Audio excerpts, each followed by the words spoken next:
morning in LA, Kate. It's about 9:30 here in LA, and I know you're from San Diego originally, so this is familiar country to you. But on behalf of millions of Americans, I want to congratulate you on your silver medal at the ripe old age of 20. Is that right? Thank you. And thank you. And gold, yes. Is that right? As of this morning, yes. My gosh, I'm lined up talking to these other Olympic athletes. I was trying to catch everything this morning at 6 a.m. I must be one of the first to talk to you after winning that medal. Yes, very much so. Very recent. This is funny. Congratulations again on behalf Thank of you. millions of Americans that are proud of you and they're going to watch you later today and tomorrow, etc. Whenever they happen to tune in. Wow, what a phenomenal Olympics, and you're just getting started. Yes, yeah. Very lucky to have this as my first games. So I want to talk about your silver race for a minute, but I want to go back really quick. So born and raised in San Diego in Pacific Highlands, kind of near Del Mar, Fairbanks Ranch, that area, right? And grew Yeah, up Carmel Valley, yeah. and you grew up skiing in Mammoth. Mammoth. Did you ever go to Roberto's restaurant in Mammoth? Oh yeah. Yeah, my dad loves Roberto's. See, I know a little bit about Mammoth Mountain. And how old were you when you skied the cornice for the first time at the top of the mountain? I bet you I was 7 or 8.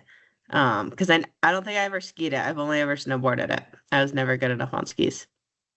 And when did you start to decide to get serious about snowboarding? And when did you move to Park City to Yeah. train? I was always very serious about it in a way, and then when I was 15, I joined a team. I'd always wanted to join a team, but the opportunity just wasn't there living in San Diego. So when I was 15, the opportunity arose due to COVID, and I joined a team. And then I competed a little bit, just local USASAs in Mammoth. And then when I graduated high school, I decided to try para snowboarding because I knew it was in the Paralympics. And it was probably right after my first season of para snowboarding when I was able to go from the Europa Cup to the World Cup that I was like taking it seriously. And it was that first season after I graduated high school, um, at the end of 2023, that I moved to Utah to start training. And been there ever since, prior to now. And talk for just a second. You were born with a genital defect with one of your legs, where you just didn't get all the equipment in terms of muscle, etc. Mhm. That I sure don't see it when the way you come down the mountain. But you've had to kind of work through that. Did that require any additional surgeries or anything as you got older and your body was developing and getting bigger? Yeah. Can I explain some wording got out about my disability that I didn't love, so uh I want to explain it, make sure we have it right. I like the way you said it. Yeah, missing some equipment. Like I'm missing significant parts of many of the muscles in my right leg, but I do still have pretty strong quad in there. So, and then my glute and my hamstring are small, but they're there. So that's my disability. And yeah, when I was growing up, um, I had a lot of surgeries, probably between the ages of 3 and 6.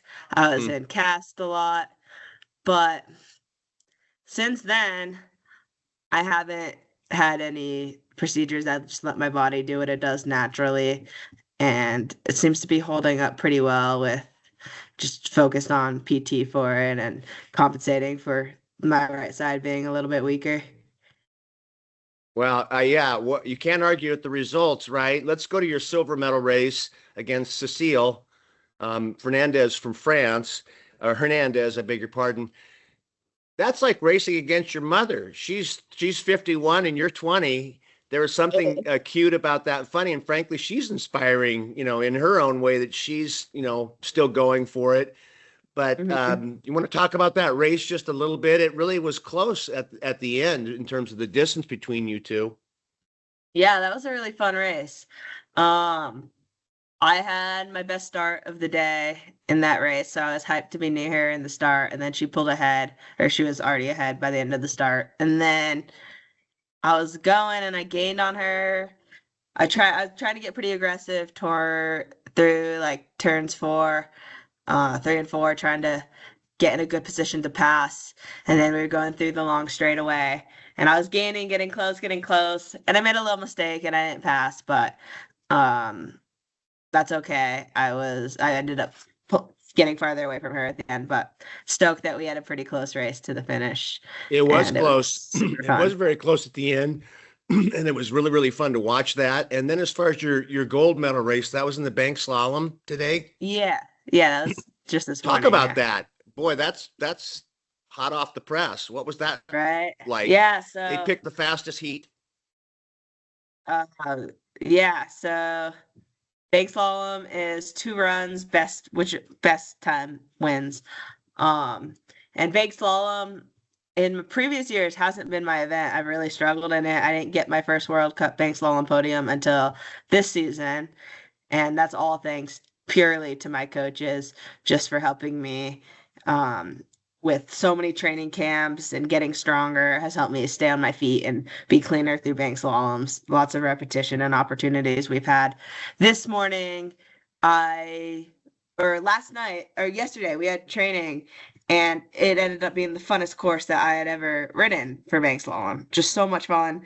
And was having a blast riding it, but we don't do timing in training, so I had no idea where I'd end up being. And then we went in for our first run today, and my first run I ended in first place. So, but all of us top three were within a second of each other, and the person in fourth place was not far out of that second. And I knew that these are great riders and that they were going to show up. So going into my second run, I was last to drop because I was first. I had seen that Lisa Punchutton of the Netherlands had beat me, and I was now sitting in second place right before I dropped in. And I knew the course was kind of running a little bit faster because everyone was getting faster times, and I knew all I needed to do was run the same lines as I did, plus clean up this one spot that I was struggling with.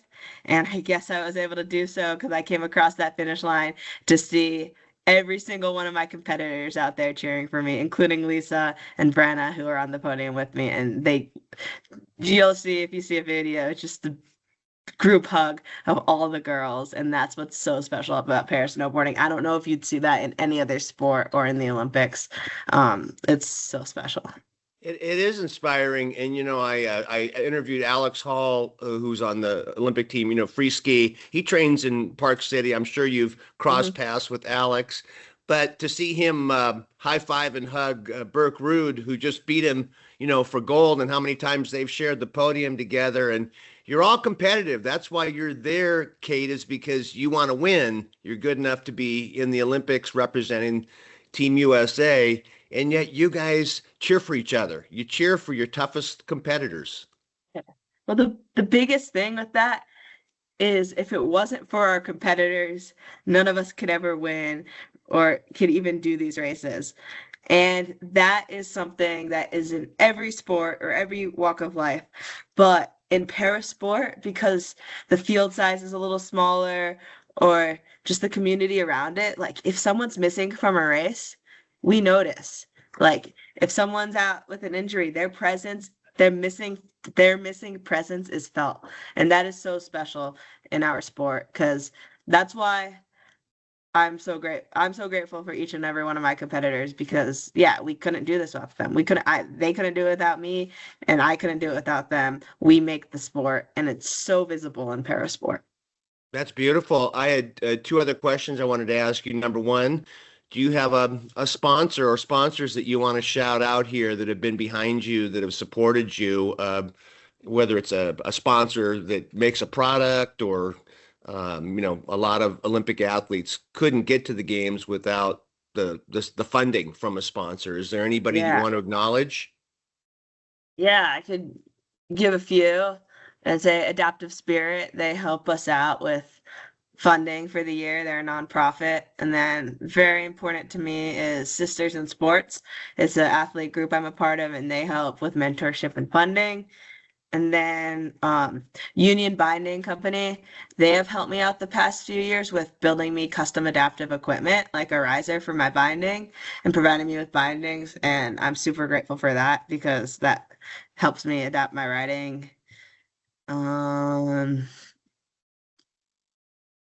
Say something. I don't really have any. I don't have any real paid. Oh, yes, I do. It's brand new. Shredding Sassy. Shout out to Shredding Sassy. They are a sweet athlete community, make epic hats, and they are owned and run by one of the other athletes on the circuit, Ollie Hill, as well as my teammate Keith Gable helps out with them and a few others. So love Shredding Sassy and the vibes, and I'm so stoked to be a part of that crew. Well, all those groups, those sponsors have got to be so proud of you, like I am and millions of Americans are for what you've achieved so far. And you're only 20. I know it's 1 year at a time, but I certainly hope that we're doing this again in 4 years with France. And who knows, you'd only be 28 in 2034 when it's in your hometown, Park City, back in Utah. My last question, I had one more question to ask you. Uh, really talk about your mom and dad and the role that they've played in your journey, going way back when you were little to, competing at the Olympic level. And were they there at the finish line? Did they get to cheer for you? Did you have them? Wish they were there at the finish line, but no, they were there like in the perfect, a really cool part of the course. So instead, I heard them as I was going through the one of the finals turns cheering, and that was pretty cool. And then soon after, they ran so fast and made it to the finish line. That was amazing. So my mom and my dad. My mom got into skiing when she was 12. Her friend took her. She introduced her family to them. And the next thing you know, her family was hooked on skiing and snowboarding. And in 1978, they got a condo up in Mammoth Lakes. So I grew up going to Mammoth all the time. And they had an adaptive sports organization out there. And my mom was like, well, this is just part of what we do as a family. So she talked to them at Access Mammoth. And yeah, next thing you know, she had to have me on skis because that was just the family thing. And a little bit more about how my parents play part of my journey is they're so hardworking. Um, Both of them are so passionate about what they do. And I like to think the reason that I am here is because of passion. And sometimes I don't know where it came from, but you look straight at my parents and you see them in their professions and what they do. And they're so good at it. They're always talking about it. Straight, I get my passion from them, and passion is what gives me my drive. So that's the role they played. They're supportive, and with that, they wouldn't just let me do whatever I wanted within like one of my hobbies that I wanted to do. I had to prove to them, like, hey, I really, really want to play guitar.